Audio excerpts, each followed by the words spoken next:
All right, let's get into this. You know, when you open the New Testament to the Gospel of Matthew, the very first thing you run into is this long, kind of formal genealogy. It's so easy to just skip right over it. But if you do that, you're missing this incredible puzzle that Matthew deliberately put right there at the very beginning. See, you've got to remember who Matthew was writing for, a Jewish audience. And for them, proving that Jesus was the long-awaited Messiah was everything. That meant he had to be a direct descendant of two absolute giants, Abraham, the father of their nation, and King David, their greatest king. This family tree was like Jesus' royal claim to the throne. It had to be totally airtight. And right there is our puzzle. In a culture where family trees almost exclusively listed men, Matthew completely breaks with tradition. He names 4 women from the Old Testament. And get this, these aren't just any women. Every single one of them has a story that is, to put it mildly, super complicated and scandalous. So why? Why would Matthew shine a spotlight on these specific women? Let's dig into the clues. Our first clue takes us to the book of Genesis, and her name is Tamar. Her story is, well, it's a jaw-dropper. It's all about family duty, injustice, and some pretty extreme measures. Now, to really get Tamar's story, you have to understand this ancient custom called levirate marriage. The rule was, if a man died without any children, it was his brother's duty to marry the widow and have a son to carry on the dead brother's name. This wasn't just a nice idea, it was a critical law for keeping a family's legacy and their inheritance alive. So here's what goes down. Tamar's husband dies, then his brother also dies. Her father-in-law, Judah, promises her his last son, but he totally ghosts her, breaking his promise. So to get the justice she's legally owed, Tamar takes matters into her own hands with this incredibly audacious plan. She disguises herself, tricks Judah himself into sleeping with her, and, this is the brilliant part, she gets his personal staff and seal as a security deposit. Well, when Judah finds out she's pregnant and orders her to be executed for it, she pulls out his stuff and exposes the whole thing. And here's the kicker. Judah immediately says, "She has been more righteous than I." He gets it. He knows that her wild, deceptive act was actually a desperate fight to uphold the very family law that he himself had broken. Okay, let's move on to our second clue. This one takes us inside the walls of an enemy city, Jericho, and that's where we meet Rahab. Her inclusion in this list is, well, it's surprising for a whole different list of reasons. I mean, let's be real. Rahab was everything a proper Israelite was not supposed to be. She was a Canaanite, a foreigner, living in a city that God had destined for destruction. And her profession was prostitution. And yet, when 2 Israelite spies show up in Jericho, she takes this massive, life-threatening risk and hides them on her roof. This was an act of high treason against her own city and her own king. So why on earth would she do it? She tells the spies flat out, it's because she has come to believe that their God is the one true God. I mean, what an incredible declaration of faith from a total outsider. And it was that faith, that choice to side with God's people, that ended up saving her and her entire family when the walls of Jericho came crashing down.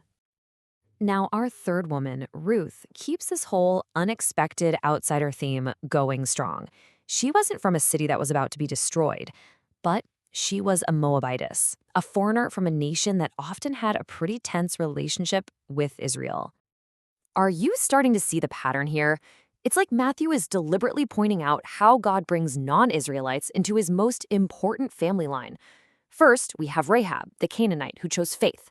And now we have Ruth, the Moabitess, who chose loyalty. After her husband from Israel dies, Ruth makes this just iconic pledge to her mother-in-law, Naomi.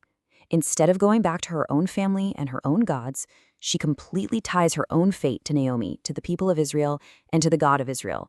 And this incredible act of loyalty is what leads her to Bethlehem, to a good man named Boaz, and smack into the family line of Israel's greatest king, David. And that brings us to our fourth and final story. And maybe the most infamous of them all. It's so scandalous that Matthew doesn't even use her name. He just calls her that had been the wife of Urias, which puts the focus squarely on the mess. This story is King David at his absolute worst. It starts with adultery with the wife of one of his most loyal, honorable soldiers. Then, when she gets pregnant, David's sin just spirals. He tries deception, and when that fails, it escalates to cold-blooded murder. He actually arranges for her husband, Uriah, to be killed in battle just to cover his tracks. The story begins in total darkness and sin, and it has heartbreaking consequences. Their first child dies. But, and this is a huge but, that's not the end. From this union, born out of such a horrible tragedy, their next son is born, Solomon, the man who would take David's throne and become famous for his incredible wisdom. So let's just step back and look at our clues. We have a woman who used deception to get justice, a Canaanite prostitute who showed incredible faith, a loyal foreign widow, and a wife at the center of a story of adultery and murder. Why them? Why these four? It's time to put the pieces together and solve this puzzle. Okay, here's the whole point. Matthew chose these women on purpose. Their stories shout from the page that God's plan is not just for perfect people with perfect resumes. Tamar and Bathsheba's stories show us that God works right in the middle of our messy, imperfect lives. Rahab and Ruth's stories prove that the promise of salvation isn't just for the Jewish people, it's for anyone, anywhere who has faith. Altogether, they reveal that the Messiah's story is about radical grace, not a flawless bloodline. And all of this is the perfect setup for the fifth and final woman in the genealogy, Mary. I mean, think about it for a second. From a purely human perspective, her situation, a young, unmarried girl who turns up pregnant, was also a huge scandal. It completely defied logic and expectations, and it required an immense amount of faith. These four women kind of prepare us to see God working in yet another situation that was anything but conventional. By putting these women front and center, Matthew isn't trying to hide the flaws in Jesus' family tree. He's showing us the entire reason he came. And it leaves us with this question. What if the point of a family tree isn't to show off perfect roots, but to promise that there's a branch of hope for every single one of us, no matter who we are or where we come from?